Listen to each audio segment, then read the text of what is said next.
In this video, I want to share with you guys what we are doing for our family subjects. Our schedule has changed this year. I'm trying some new things. I'm trying some unschooling elements. So what we do as a family will, ebb and flow. Sometimes I'll try to do everything that I have planned, and sometimes I will cut down on it so that they can follow their interests more. Let me show you guys. I'm going to just lay it all out on the table and walk through what we're gonna do for our family subjects. For language arts, we're doing Read Aloud Revival. She has if you're in the premium membership, she has book selections for the entire year, and then activities, copy work, crafts, recipes, writing, all that is in one. So we'll be doing that. We read books pretty fast, so I have extras to for us to do if we get finished early.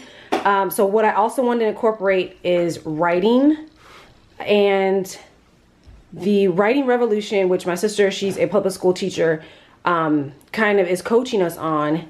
I will be doing that with the boys. So it's just a way to help them learn how to write correctly, small, simple steps. So I'll be working on that with them, and she'll be teaching me more about how to coach them and help them to become better writers. So that's also part of our language arts, as well as Easy Peasy has a spelling course that's all online, and we'll be working with that as well. My boys like to write comic books and things like that, so I want to make sure that they're spelling correctly and learning how to create a story and characters and worlds and all that kind of stuff. So that's what we'll be doing for language arts. For math, I am teaching math this year without a curriculum. I'm going to be using this book, Math Projects. This is for grades 5 through 8. It's 50 hands-on projects that correlate with specific math concepts. So I just go through and see what I want them to work on at the time, and then they have like real life projects that they have to work on. Building, a dog house, or what are something else? Or a dog area. Lunch bag volume, fractional floor plans, fractional robots, draw a diagram to solve a problem, connecting decimals and fractions. So these are some of the things that are included in the book. Super simple. They tell you over here if it's easy with the E, A average, or C challenging. So we're going to start with the easy ones and then move on. I'm also going to be using the math of a milkshake, discover and learn with 20 experiments. So this is the kitchen science one because we love being in the kitchen.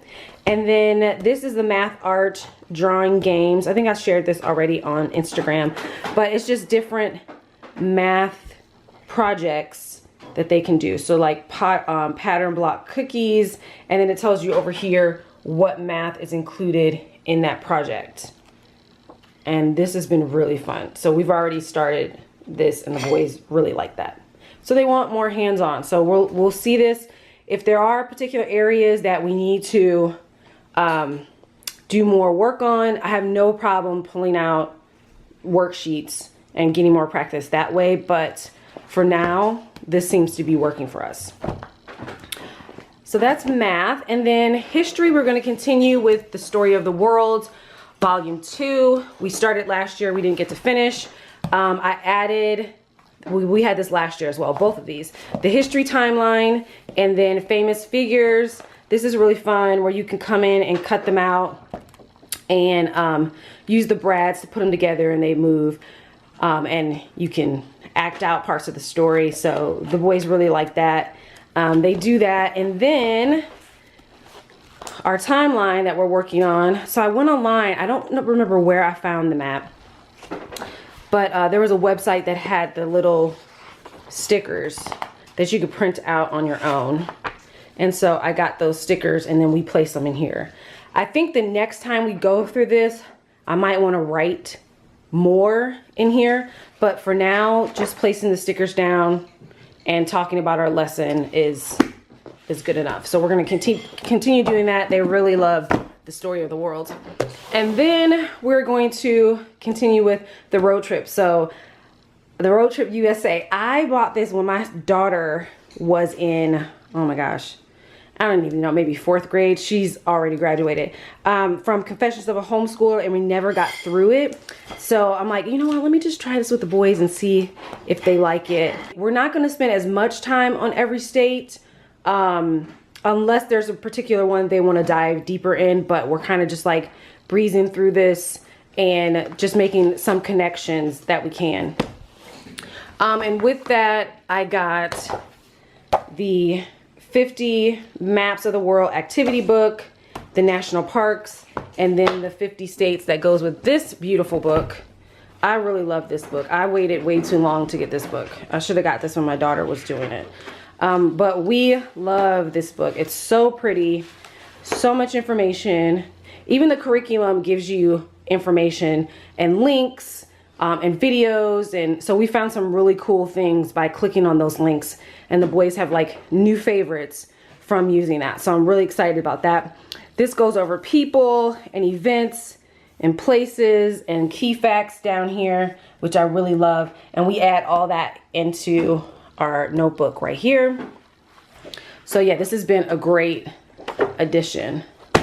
I recommend this one, and it's huge, so I love that.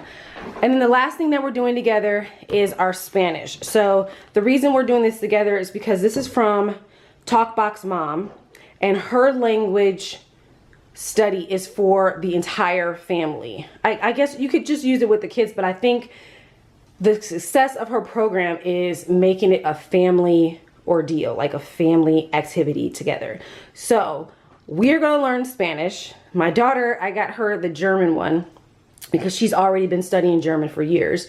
But the rest of us are going to use the Spanish. So I love that it's just everyday things. I think I got all the boxes. They come one a month. So this month is snacks.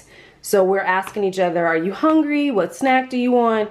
And we kind of repeat those phrases for a couple days or a week, and then you add more phrases to your vocabulary. But I like this because she has challenges that you do every week. Here's a book you can use at home, and then of course she has the app where it teaches you how to pronounce everything. There's so much stuff in this box, like I couldn't even grab it all to bring it over here to show you. So I just grabbed these. They were the closest to me. But we will also be doing this together. So I'm excited to open up these challenges and work on this as our family. With our family. There's also a sheet that goes with this that you put on the refrigerator. So every time you're in the kitchen, you know what the phrases are. You can look at it, and as a constant reminder to keep having these conversations in Spanish and to grow your vocabulary and your just learning language, just becoming more fluent, and it just makes it easy than like sitting down and everybody doing a bunch of worksheets. So I really appreciate that, and I'm glad we were able to pick that up.